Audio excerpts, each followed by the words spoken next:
So last night we had a really super interesting crochet class. We actually had all levels in the class. So that very rarely happens, but it did happen. So what we got out of it is there's some specific parts of learning to crochet that beginners can really benefit from just focusing on the few things like how you hold your crochet hook, how you hold your yarn. So what I did this morning, and we're going to get right into it, is I did a little research. It's actually like 6, 7. There's so many different ways to hold your yarn because I'm just going to show you my way, and then I want to show you the very specific ways that, look how I'm holding it. I am not doing any of what you're going to see in the video. So, and I've been doing this for so many years, but the way that they show, I think probably years ago I started out and might, kind of wrap it around my fingers like that. And I didn't like the feel of it at all. So I just kind of do, like that. That is my way. But I think if you are a beginner in crochet, it is very easy to get very frustrated because there are a few different steps to crochet that once they come together, you are just intricately or fluidly crocheting. But those few little details at the very beginning can be frustrating putting them together. So I put this video together specifically for beginners, and I really love this YouTuber. And what I'm going to do is I'm going to show you a clip, and then we're going to talk about it as we go through. And just some questions if I think you may have, or my comments. So this is 4 ways to hold your yarn when crocheting for absolute beginners. And it is by Yarn Drasil, that's Drasil, and we're going to take a look at it. So I'm just going to turn the video over here, and let's start. The objective is going to be for the working yarn, or the yarn that's coming from the skein, to be coming over your pointer finger with even tension.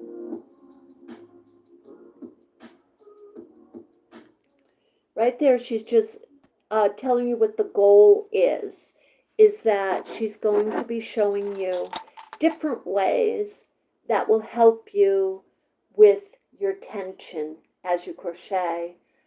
And so method 1.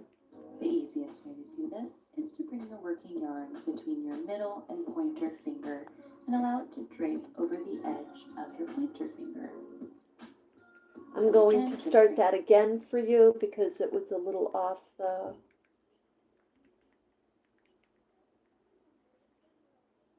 Is to bring the working yarn between your middle and pointer finger and allow it to drape over the edge. So I'm just going to stop it. Just put your yarn, I'm going to kind of walk you through this. Kind of just place your yarn the way she did. And if you're not sure how to do, let me pull this out. She's just making the loop that you're going to put your crochet hook in. Okay? Some people have different terminologies for that. It's just like you're going to make, like you're going to tie your shoe almost, pulling the loop up and just focusing on that loop. Okay?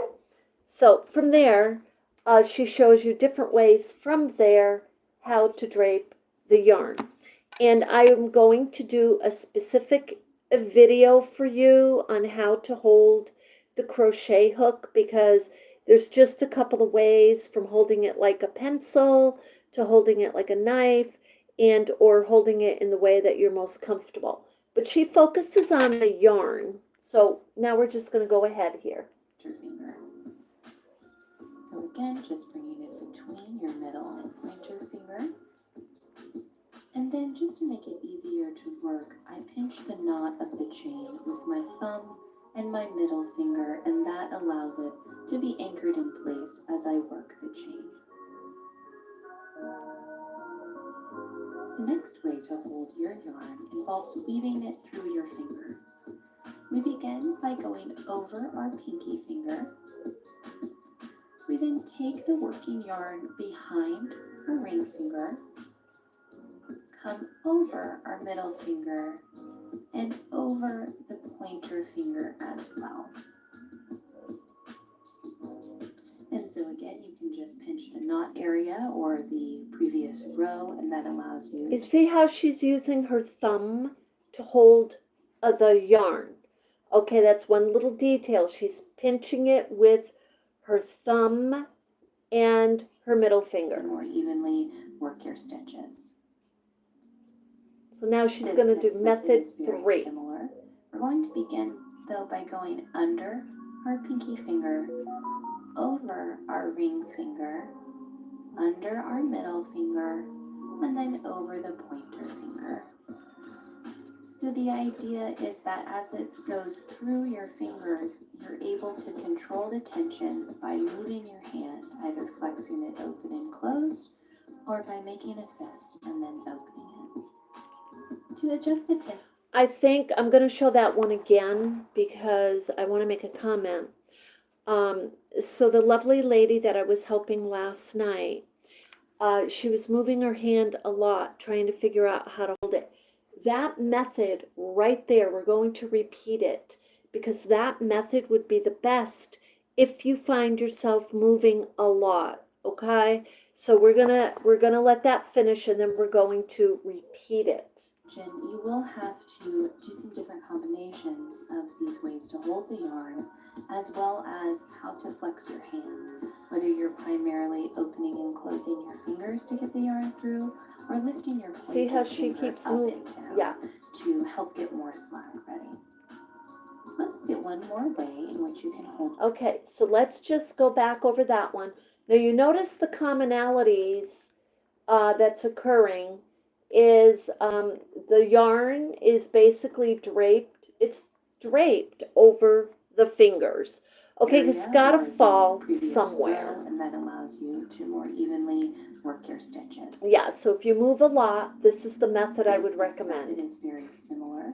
We're going to begin though by going under our pinky finger, over our ring finger, under our middle finger, and then over the pointer finger.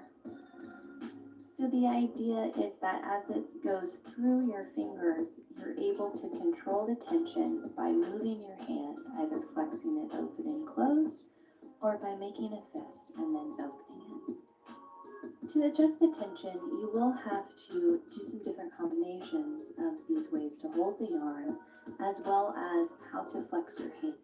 Okay, and that is really super important, guys.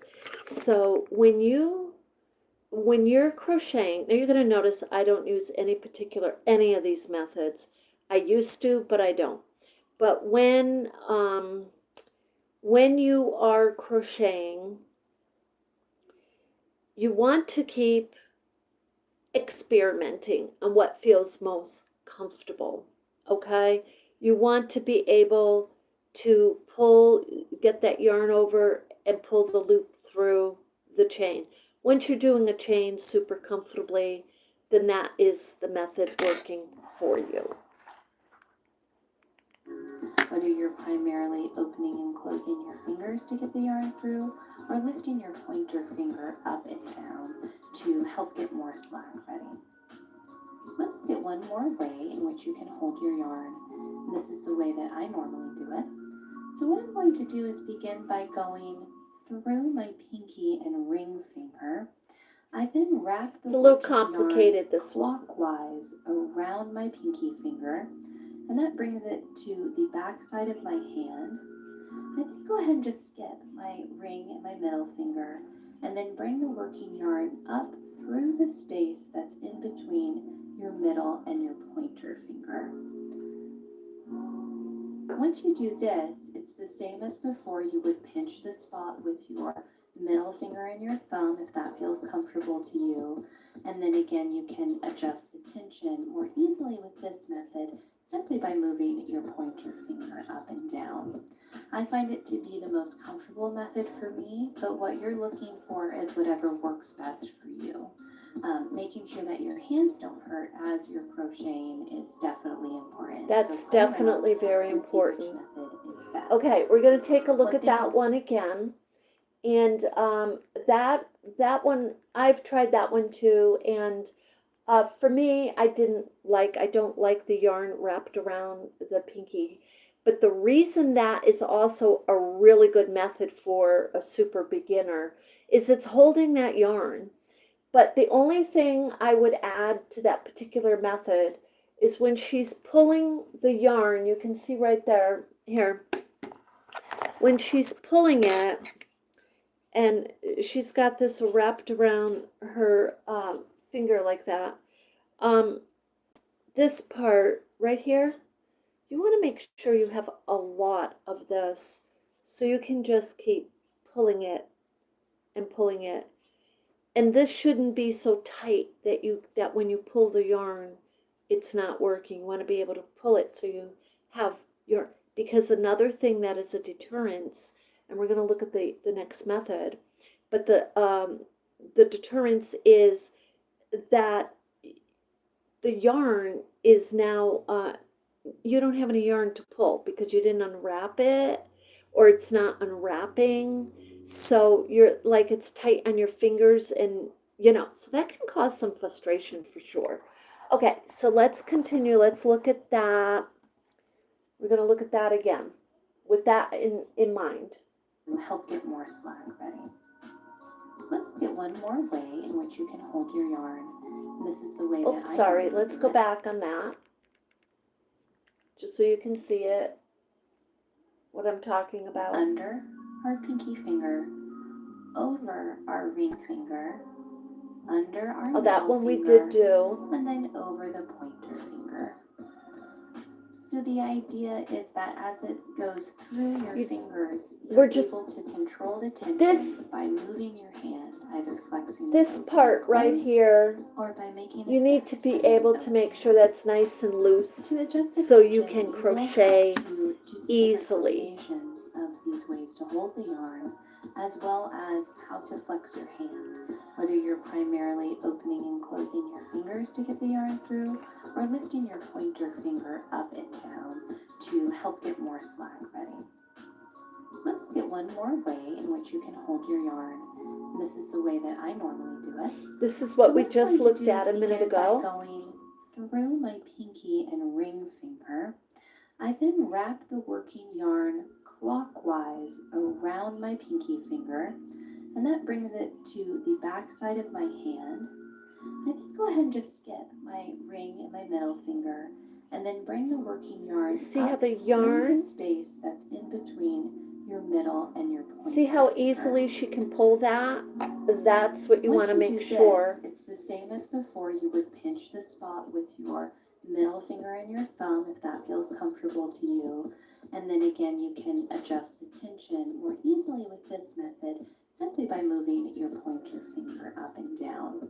I find it to be the most comfortable method for me, but what you're looking for is whatever works best for you. Making sure that your hands don't hurt as you're crocheting is definitely important. So play around and see. And so take note before we look at the last part. Take note of the ergonomical crochet hook. That is a very I have these. Let's see if I can get my hands on them quickly for you. And I usually do not use them, so I may not be able to, I think I may have put them away. And did I? Yeah, I think I put them in the bin because I simply don't use them. This is a very thick handle.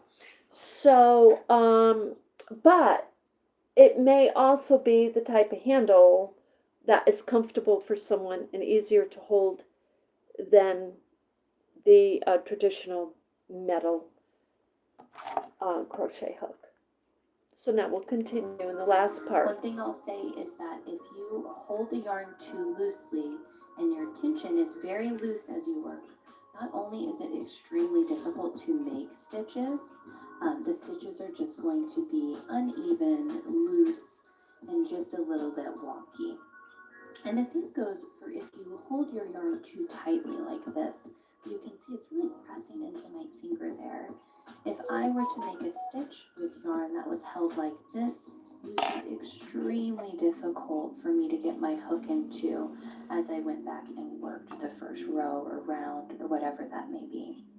So just keep that in mind as you're trying new ways to hold your yarn, that a lot of it is in how you move your hand, whether it's flicking your wrist, making a fist, or spreading and opening your fingers. So play around in. So I'm going to add to that. It is definitely, yes, how you're holding everything. But the other side of it is a lot of times when it's too tight, it's because you're not conscious of this, but what's happening, like she was saying, it was in the fingers, but actually what's happening is you're actually doing this. You're pulling. See that? You're pulling this subconsciously, you're pulling it, and it's tightening the loop on the hook. The other thing that is occurring when it's loose, it's not necessarily your finger movement, but it's this. Look, you're pushing up the hook, and you're purposely making that loop, thinking if you're making the loop larger, that it's going to be easier for you to do your chain. So what you want to do is just practice keeping it so that your hook is fitting in the loop nicely. The minute, so you first want to identify, are you working with a tighter tension? Are you the new beginner crocheter who's working with a tighter tension? And just notice, because you will notice it, you're actually, what part of this are you pulling? And you'll see, and the second you become really conscious of it, oh, I'm pulling that yarn, or I'm pulling this part of it, then you'll stop pulling. And if it's loose, is it loose because you're bringing the hook all the way up like that? Or that's most likely what's happening. Or do you have too big of a hook and a very lightweight yarn? The second you become very conscious of what's making it loose, then problem solved. So I hope that that video helped you. That's credit to Yarn Drasil, Drasil. I really, really liked the way she showed those 4 different ways to hold the yarn. And the way that I do it is probably doesn't help a beginner at all, because I don't do it any particular way. I just kind of let it flow right through the pinched part of my finger and thumb, and that's just how I'm holding it, and I just kind of go along like that. And so what we're going to do next is I am going to do a video. I'm going to find a really good video, if I can, or some images on how to hold the crochet hook, because I mean, this is how I hold it. It's just a pencil, but I think if I find some nice clear images for you and then talk to you about it like this one, it will help a lot. So with that, I hope you have a beautiful day. Later today, I'll be doing another video on how to hold the hook, and then we'll be doing a video on how to do a chain, and then how to do a single crochet. And we will, over the weekend, go into a separate video on double crochet. So once you've got the chain and the single crochet, then the double crochet is really easy. So with that, you have an absolutely beautiful day. Hang in there. Keep working at it. Keep studying your videos. Keep studying your books. You will get it. And once you do, you will love it. and have a beautiful day.